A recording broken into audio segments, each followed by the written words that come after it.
Hello every one, ഞാൻ ഒമർ മുഹമ്മദ്. ഇപ്പോൾ Kozhikode medical കോളേജിലെ തേർഡ് ഇയർ MBBS സ്റ്റുഡൻ്റാണ്. കഴിഞ്ഞ വീഡിയോയിൽ നമ്മൾ ഡിസ്കസ് ചെയ്തത് സെൽഫ് പ്രിപ്പയർ ചെയ്യുമ്പോൾ നമ്മൾ സൂക്ഷിക്കേണ്ട കുറച്ച് കാര്യങ്ങളാണ്. അതായത് എന്താണ് ഒരു കോച്ചിങ് ഇൻസ്റ്റിറ്റ്യൂട്ടിൻ്റെ ജോബെന്നും എങ്ങനെയാണ് നമ്മൾ സെൽഫ് പ്രിപ്പയർ ചെയ്യണോ വേണ്ടേ എന്നുള്ള ഒരു ഡിസിഷൻ എടുക്കാനുള്ള ഒരു ഗൈഡ് പോലെയായിരുന്നു ആ വീഡിയോ ചെയ്തിരുന്നത്. അപ്പോൾ ആ വീഡിയോ കാണാത്തവർ എന്തായാലും ആ വീഡിയോ കാണാം. അപ്പോൾ ഈ വീഡിയോയിൽ നമ്മളെ ടോപ്പിക് എന്ന് പറയുന്നത് അടുത്ത ഇമ്പോർട്ടൻറ്റ് ആസ്പെക്റ്റ് ആണ്. അതായത് നമ്മൾ റിസോഴ്സസ്, നമ്മളിപ്പോൾ സെൽഫ് പ്രിപ്പയർ ചെയ്യാൻ തീരുമാനിച്ചു. നമ്മൾ സെൽഫ് പ്രിപ്പയർ ചെയ്യുമ്പോൾ നമുക്ക് ആവശ്യമുള്ള കാര്യങ്ങൾ എന്താണെങ്കിലും സെൽഫ് പ്രിപ്പയർ ചെയ്യുന്നവർക്ക് ഉണ്ടാവാൻ പോകുന്ന കുറച്ച് ചോദ്യങ്ങളാണ്. ഏത് ബുക്ക് ഫോളോ ചെയ്യണം, എങ്ങനെയാണ് ടെസ്റ്റ് സീരീസ് ചെയ്തെടുക്കണം, കോച്ചിങ് ഇൻസ്റ്റിറ്റ്യൂട്ടിലെ മെറ്റീരിയൽ വാങ്ങിക്കണോ, ഇങ്ങനത്തെ ഒരുപാട് ഡൗട്ട്സ് എന്തായാലും ഉണ്ടാവും.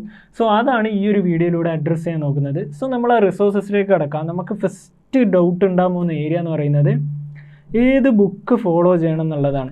ഇപ്പോൾ കഴിഞ്ഞ കുറച്ച് കാലത്തെ എന്താ പറയുക, എൻട്രൻസ് നമ്മൾ നീറ്റ് അനലൈസ് ചെയ്ത് നമുക്ക് മനസ്സിലാവും NCERT നിന്നുള്ള കോൺട്രിബ്യൂഷൻ അല്ലെ പേപ്പറിൽ NCERTയുടെ ഭാഗം കൂടിക്കൂടി വരാണ്. ഇപ്പോൾ കഴിഞ്ഞ നീറ്റ് 2022 കാര്യം നോക്കുകയാണെങ്കിൽ ഓൾമോസ്റ്റ് ഒരു 90 to 95% of questions NCERT based തന്നെയാണ്. ബട്ട് നമ്മൾ മനസ്സിലാക്കേണ്ടത് NCERTയിൽ നിന്നുള്ള ഡെപ്ത് കുറച്ചും കൂടി കൂടുതലാണ്. ഇപ്പോൾ കഴിഞ്ഞ നീറ്റ് പേപ്പറുടെ കാര്യം എടുത്തവർ നമുക്ക് മനസ്സിലാവും. അതായത് ബയോളജിയിൽ നിന്നുള്ള ക്വസ്റ്റ്യൻസ് ഒരുവിധെല്ലാം NCERTയിൽ നിന്ന് തന്നെയാണ് വന്നത്. പക്ഷേ അവർ ചോദിച്ചിരിക്കുന്ന രീതി കുറച്ച് ട്വിസ്റ്റഡ് ആണ്. അസേഷൻ റീസൺ പോലുള്ള പണ്ട് എയിംസിലൊക്കെ എയിംസ് പേപ്പറിലൊക്കെ ഉണ്ടായിരുന്ന പോലത്തെ ക്വസ്റ്റ്യൻസ് കുറച്ചും കൂടി വരാണ്.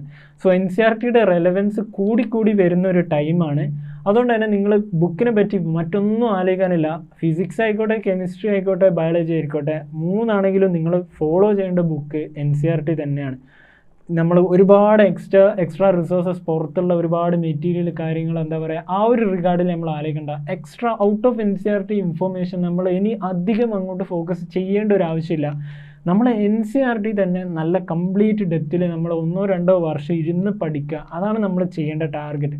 സോ ബുക്കിൻ്റെ ഒരു കാര്യത്തിലുള്ള കൺഫ്യൂഷൻ അവിടെ തീർന്നെന്ന് വിചാരിക്കുന്നു. ഇനി നെക്സ്റ്റ് വരുന്നത് നമ്മളെ പ്രാക്ടീസ് ചെയ്യാനുള്ള, അതായത് ക്വസ്റ്റ്യൻ ബാങ്കിൻ്റെ കാര്യമാണ്. ഇപ്പോൾ ക്വസ്റ്റ്യൻ ബാങ്ക് ഇത് ഏത് ഞാൻ ഇൻസ്റ്റിറ്റ്യൂട്ടിൽ നിന്ന് വാങ്ങിക്കണോ, അതോ അല്ലെങ്കിൽ ഞാൻ എസ്റ്റാബ്ലിഷ്ഡ് ആയിട്ടുള്ള കുറേ പബ്ലിഷേഴ്സ് ഉണ്ടാവും അതിൽ നിന്ന് വാങ്ങിക്കണോ എന്നുള്ളത്.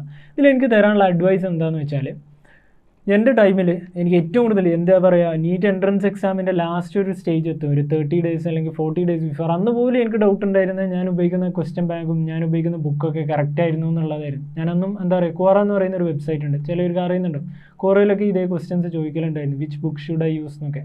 അപ്പോൾ നമുക്ക് പല ആൻസേഴ്സ്, പല പബ്ലിഷേഴ്സിൻ്റെ ബുക്ക് വരും. അരിഹന്ത് നല്ലതാണ്, MTG, അങ്ങനെ ഫേമസ് പബ്ലിഷേഴ്സ് ആയിട്ടുള്ള നല്ല ബുക്സൊക്കെ അവർ ഇറക്കുന്നുണ്ട്. അപ്പോൾ ഇതിൽ നിന്ന് ഞാൻ കുറേ ബുക്സ് ഞാൻ എന്താ പറയുക നോക്കിയിട്ടുണ്ട്.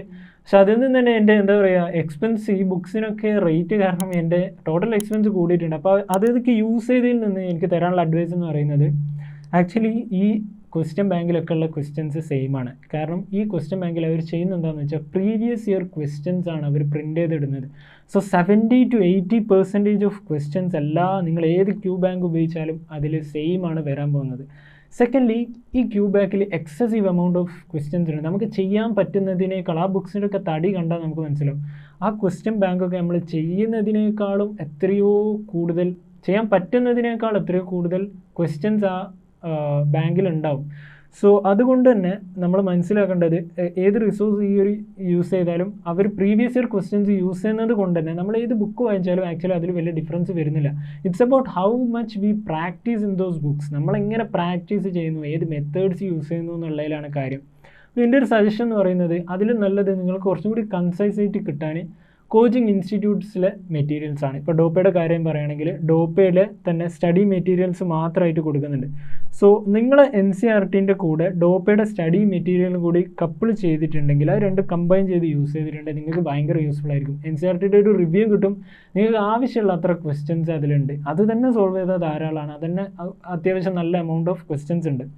മൂന്നാമത്തെ ഒരു പോയിന്റ് എന്ന് പറയുന്നത് OMR ഷീറ്റാണ്. OMR ഷീറ്റ് എന്ന് പറയുന്നത് വളരെ സിമ്പിളാണ്. നിങ്ങൾ ഗൂഗിളിൽ അടിച്ച ഒരു ഫോട്ടോ കിട്ടി പ്രിൻ്റ് എടുത്താൽ മതി, അത്രയ്ക്കുള്ളൂ. പക്ഷേ ഈ ഒരു സാധനം പ്രാക്ടീസ് ചെയ്യുക എന്നുള്ളത് ഭയങ്കര ഇമ്പോർട്ടൻ്റ് ആണ്. ഇത് പലരും ലാസ്റ്റ് സ്റ്റേജിലേക്ക് വെക്കും. നമ്മളെ നീറ്റ് എൻട്രൻസ് എക്സാം അടുപ്പിക്കുന്ന ഒരു ടൈമിലേക്കായിരിക്കും അതിലേക്ക് വെക്കാൻ, അതിലേക്ക് ഇറങ്ങുക OMR ഷീറ്റ് പ്രാക്ടീസ് ചെയ്തിട്ട്.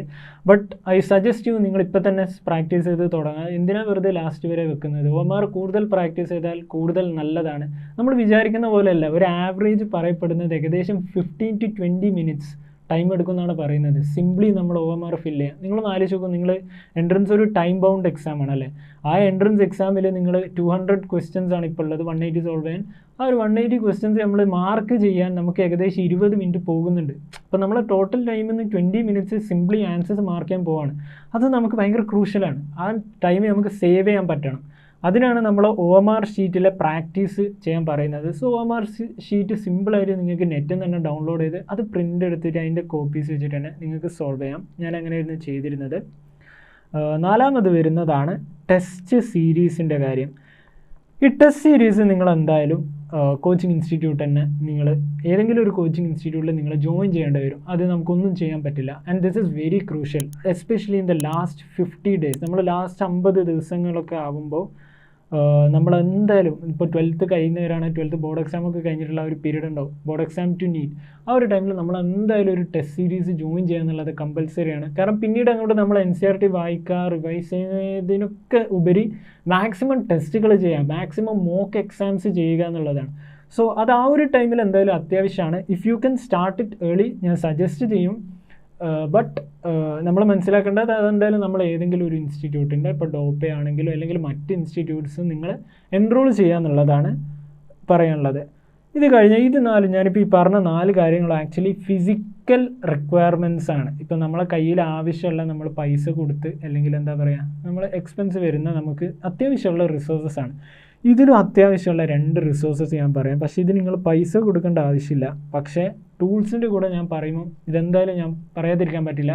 2 ഇമ്പോർട്ടൻറ്റ് കാര്യങ്ങളാണ്. ഒന്നെന്ന് പറയുന്നത് നിങ്ങളെ ടൈമാണ്, ടൈം മാനേജ്മെൻറ്റ്. നിങ്ങളെ ഏറ്റവും ബിഗ്ഗസ്റ്റ് ടൂൾ എന്ന് പറയുന്നത് സെൽഫ് പ്രിപ്പയർ ചെയ്യുമ്പോൾ മാത്രമല്ല, നിങ്ങൾ എൻട്രൻസിന് പ്രിപ്പയർ ചെയ്യുമ്പോൾ ഏറ്റവും ഇമ്പോർട്ടൻറ്റ് ടൂളാണ് ടൈം മാനേജ്മെൻറ്റ് എന്നുള്ളത്. എസ്പെഷ്യലി +1 ഒക്കെ പഠിക്കുന്നവർക്ക് you have a lot of time. ഇപ്പോൾ മറ്റുള്ളവരെ കമ്പയർ ചെയ്ത് നോക്കുമ്പോൾ ഇപ്പോൾ now is the right time to start preparing.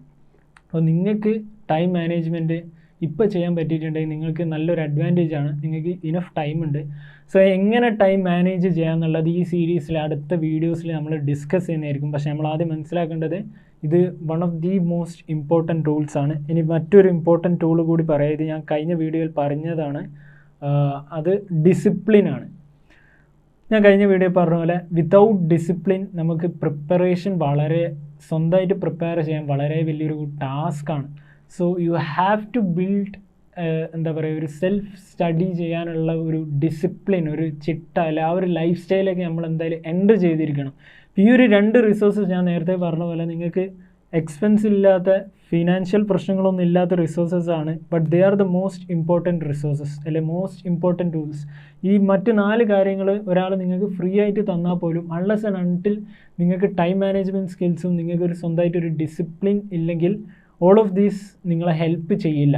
So അതുകൊണ്ട് നമ്മൾ ആദ്യം ഈ ഒരു 2 കാര്യങ്ങളും നമ്മൾ സ്ട്രെങ്തൻ ചെയ്യുക. അത് നമുക്ക് ഈസിലി വരുത്താൻ പറ്റുന്നൊരു കാര്യം കേട്ടോ. ഈ ഡിസിപ്ലിൻ ടൈം മാനേജ്മെൻറ്റ് എന്ന് പറയുന്നത് അത്ര ഡിഫിക്കൽട്ടായിട്ടുള്ള കാര്യമൊന്നുമല്ല. ഇതൊക്കെ നമുക്ക് അതിനും പ്രോപ്പറായിട്ടുള്ള കാര്യങ്ങളും ഐഡിയാസും അതിനുള്ള ഗൈഡൻസ് കാര്യങ്ങളൊക്കെ ഈ സീരീസിൽ വരുന്ന വീഡിയോസിൽ പ്രൊവൈഡ് ചെയ്യുന്നതാണ്. So stay tune for that. ഈ ഒരു വീഡിയോസിൽ എനിക്ക് ഇത്ര മാത്രമേ പറയാനുള്ളൂ. ഞാൻ അധികം ടൈം എടുക്കുന്നില്ല. So that's it for this video. മുന്നത്തെ വീഡിയോ കാണാത്തവർ ആ വീഡിയോ കൂടി കാണാം. അവിടെ കുറച്ചും കൂടി കോച്ചിങ് ജോയിൻ ചെയ്യണോ വേണ്ടേ എന്നുള്ള ഒരു ആസ്പെക്റ്റ് എക്സ്പ്ലെയിൻ ചെയ്തിട്ടുണ്ട്. So in the coming videos നമ്മൾ ടൈം മാനേജ്മെൻറ്റിനെ പറ്റിയും ഡിസിപ്ലിനെ പറ്റിയും കൂടുതൽ സംസാരിക്കുന്നതായിരിക്കും. So that's it. Thank U.